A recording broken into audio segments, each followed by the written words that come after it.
Hi guys. आज ये video मैं बना रहा हूँ 3070 Ti का छोटा सा अनबॉक्सिंग और इथेरियम माइनिंग का performance with latest NB miner and T Rex miner. अच्छा पैकेजिंग दिया हुआ है जोटेक वालों ने इसका।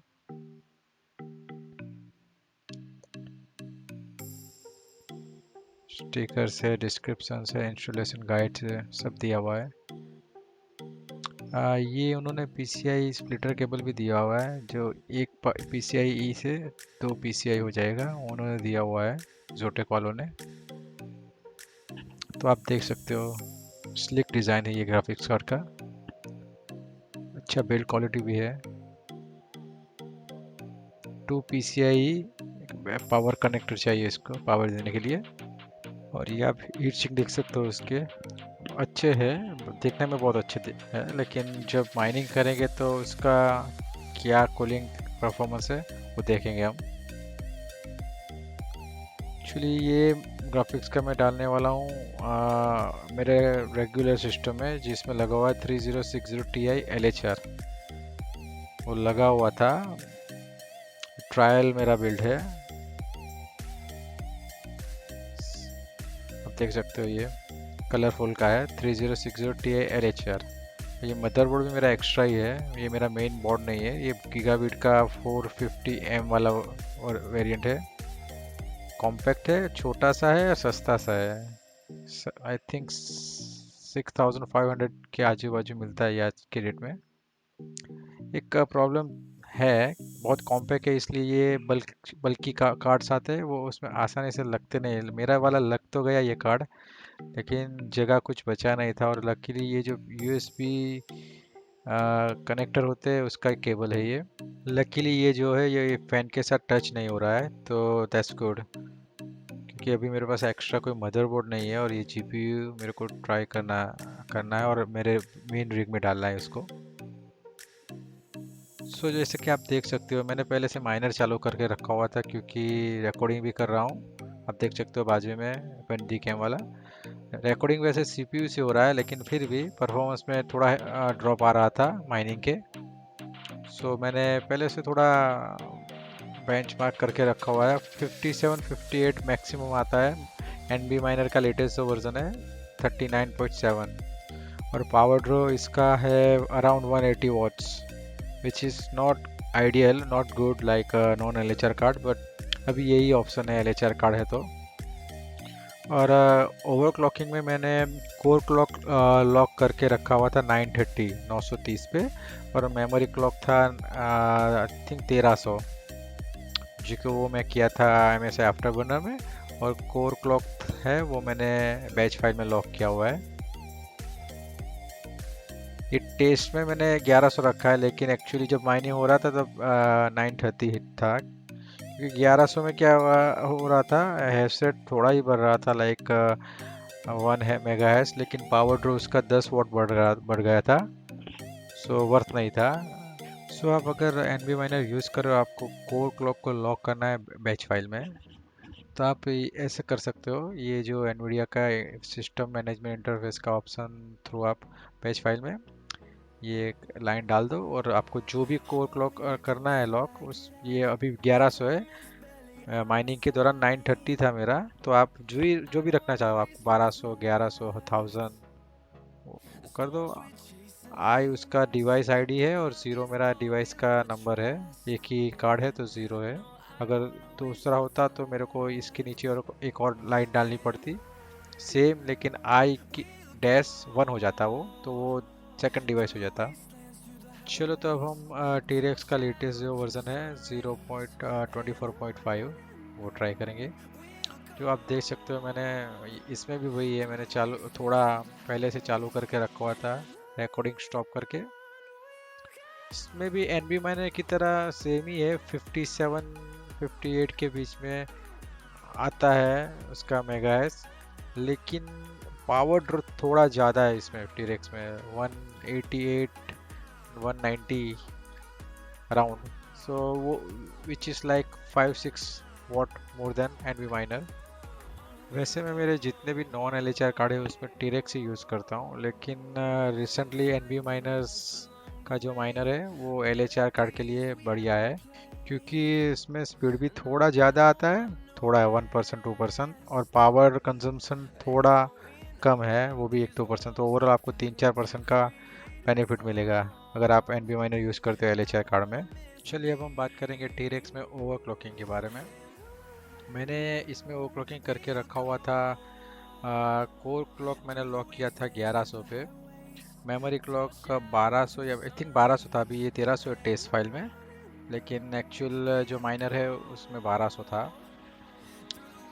थोड़ा बहुत परफॉर्मेंस में इम्प्रूवमेंट होता है 1300 में, कुछ मेजर नहीं है।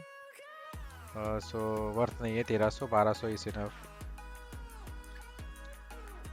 देख सकते हो ये टीरेक्स में ये सब ये memory clock, core clock, fan वगैरह सब आप इसमें सेट करके रख सकते हो, और माइनर चालू कर दो तो आपको M S I afterburner की ज़रूरत ही नहीं हो पड़ेगी।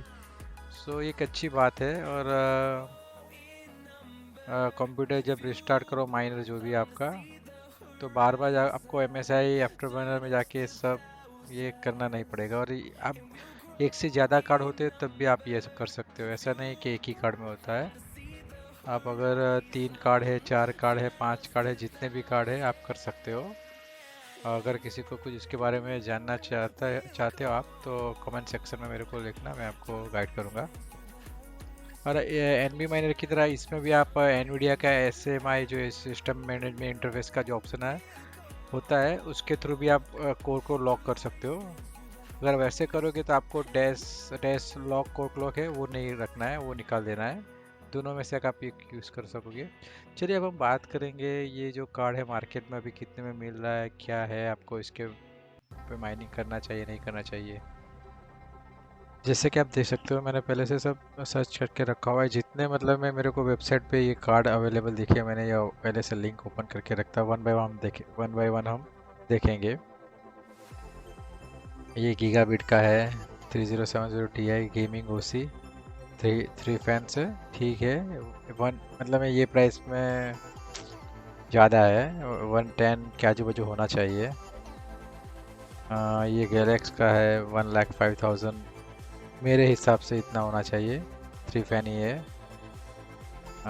असूस का है, ऑब्वियसली महंगा ही होगा लेकिन फिर भी ये बहुत ज़्यादा है। मेरे लोकल मार्केट में ये मेरे को ऑफ़र हुआ था 1,15,000 में, एक 2 वीक पहले, 10 दिन पहले की बात है। शायद अभी बढ़ गए हो, मालूम नहीं। MSI का 125, मेरे ख्याल से अभी रिसेंटली लास्ट वीक में प्राइस बढ़े हैं ज़्यादा, ऐसा लग रहा है मेरे को। MD कंप्यूटर्स 1,99,000, 1,19,000 मतलब है 1,20,000। ये MD कंप्यूटर का मतलब मैं जब ये माइनिंग के पहले जब मैं देख रहा था, मैंने एक दो चीज़ें भी बाई की थी इनसे, इनके रेट बहुत अच्छे होते थे कंपेयर टू अदर वेबसाइट्स। ये ले लो आप, कोई भी वेबसाइट ले लो इंडिया में, बहुत अच्छे रेट्स होते थे। लेकिन ग्राफिक्स कार्ड का अभी क्या हो गया, उनका रेट मतलब में ज़्यादा ही कुछ बढ़ा दिया उन्होंने। लोकल मार्केट में अगर आप जाओगे तो ये सेम कार्ड आपको मिल जाएगा 1,05,000 के आजू बाजू, 15,000 का डिफरेंस आपको मिलेगा ही मेरे हिसाब से। मैं ये कार्ड की बात नहीं कर रहा हूँ, मैंने बहुत सारे कार्ड मैंने देखे इनके वेबसाइट पे प्राइस 15-20% ज़्यादा अभी आ रहे हैं, मतलब पिछले 4-5 महीनों से, पता नहीं क्या रीज़न है। 1 गीगाबिट का है 1,25,000 के ऊपर है। 1 गीगाबिट का है, मेरे ख्याल से ये ओसी वर्जन है, ये नॉन ओसी वर्जन है। Inno 3 X4 है 1,26,000। ये है, पता नहीं, मैंने कभी सुना नहीं, ऑप्टिमा इंडिया .in, मैंने कभी सुना नहीं ये वेबसाइट के बारे में। तो अवेलेबल था तो मैंने सिर्फ डिलीवरी डे 7 से, मतलब मेरे ख्याल से इतने ज़्यादा दिन दिखा रहा है तो ऑब्वियसली कुछ बस ही मतलब आप समझ जाओगे, बंद ही कर देते। प्राइम में भी जीबी मेरे ख्याल से वो भी टॉप 3 टॉप 5 में है इंडिया वेबसाइट के। अगर पीसी के कंपोनेंट्स के बारे अगर आपको लेना है ऑनलाइन, तो ये MD कंप्यूटर्स, मुझे 2 का एक्सपीरियंस है तो ऑब्वियसली मैं 2 का बोलूँगा। दूसरे मेरे को इनके पास भी रिसेंटली कार्ड बहुत आते हैं, लेकिन प्राइस देखो अभी ये 3070 Ti 1,04,000 प्राइस कम है, लेकिन ये 2 फैन वाला कार्ड है, तो गलती से भी ये कार्ड मत लेना आप। मेरा पर्सनल, मेरा जो भी सलाह ओपिनियन, जो भी आपको समझना है, क्योंकि इसमें मेमोरी होती है GDDR6X मेमोरी। और टेम्परेचर, जीपीयू का टेम्परेचर जो बाहर का रहेगा, ये 55 60 65 के अराउंड मैनेज हो जाएगा, लेकिन जो के अंदर जो चिप आती है, मेमोरी चिप का टेम्परेचर 3 फैन में ही 100 के ऊपर चला जाता है। तो आप सोच लो कि 2 फैन है तो उसका क्या जाएगा, मतलब 110 तो जाएगा ही जाएगा। और फिर आपको पीछे छोटा सा, मतलब मैं फैन लगाओ, ये करो वो करो, थर्मल पैड चेंज करो, शायद तब भी कंट्रोल में ना आए। तो आई थिंक 2 फैन तो अवॉइड ही करो आप, मेरे हिसाब से, पर्सनल मेरा ओपिनियन है। ओके, असूस का एक 22 समझ लो, ठीक है। ये मतलब मैं 5-6 हज़ार ज़्यादा है, लेकिन ले सकते हो आपको अगर लेना ही है ये कार्ड। देखो, ये कार्ड का मैं बोलता हूँ, मेरे हिसाब से है क्या, भी नॉन LHR कार्ड आने वाले हैं नहीं। यही प्राइस में आपको मिल रहे हैं 3070 non LHR card second hand, जो लोगों ने 6 महीने 1 साल यूज़ किया हुआ है, मतलब मैं 8 महीने पूरा माइनिंग किया हुआ है। शायद ही कोई गेमर होगा जो मतलब ऐसे बेचेगा आपको। तो आप इतना, मतलब है जो कार्ड ऑलरेडी यूज़ हो गया है, आप उसको 1,20,30,000 में लोग बेच रहे हैं, लोग ले भी रहे हैं। वैसे नॉन एचआर कार्ड कुछ ख़राब कार्ड है, मतलब वो बेस्ट कार्ड है, लेकिन अगर सेकेंड हैंड को आप इतने महंगे मिल रहे हैं तो मेरे हिसाब से तो नहीं लेना चाहिए। क्योंकि क्या है, ये जो लेटेस्ट कार्ड है LHR कार्ड्स, उसमें इथेरियम को छोड़ के दूसरे जितने भी एल्गोरिदम है, उसमें स्पीड मेरे ख्याल से ज़्यादा ही है, पावर थोड़ा ज़्यादा जाएगा, लेकिन that's not an big issue, वो बहुत बड़ा इश्यू नहीं है। आप अर्गो कॉइन ले लो, रेवन कॉइन ले लो, मेरे ख्याल से ऑक्टोपस ले लो, सब एल्गोरिदम में इसका स्पीड मेरे ख्याल से तो 10-15% तो अभी के हिसाब से ज़्यादा है, फिर ज़्यादा बढ़ भी सकता है, वो कुछ बोल नहीं सकते। लेकिन ऑब्वियसली अगर 1,20,000 में या 1,10,000 में आपके पास दो ऑप्शन है, या तो ये 3070 Ti, या फिर non LHR 3060 Ti, 3070 non LHR, तो पर्सनली मैं तो ये कार्ड बाई करूँगा। क्योंकि ऑब्वियसली 5-6 महीने के बाद जब इथेरियम 2 आएगा, तो उसके बाद दूसरे कॉइन ही माइन करने हैं हमें, अगर आप कंटिन्यू माइनिंग कंटिन्यू रखोगे तब तो कर सकते हो। अगर आपको माइनिंग करना ही करना है तो दिस, आई थिंक ये कार्ड अच्छा है, और 3080 भी अच्छा है, और 3080 Ti भी अच्छा है। प्राइस ज़्यादा है, लेकिन अगर आपको करना ही है तो आप ये सब कार्ड से भी माइनिंग कर सकते हो। लोग कम कर रहे हैं, लेकिन पता नहीं प्राइजेस क्यों कम हो नहीं रहे, शायद लोग ले रहे होंगे, मुझे मालूम नहीं। लेकिन फॉरेन मार्केट की कंपेयर में हमारे इंडियन मार्केट में ये GPU प्राइसेस कुछ ज़्यादा ही बढ़े हुए हैं अभी भी।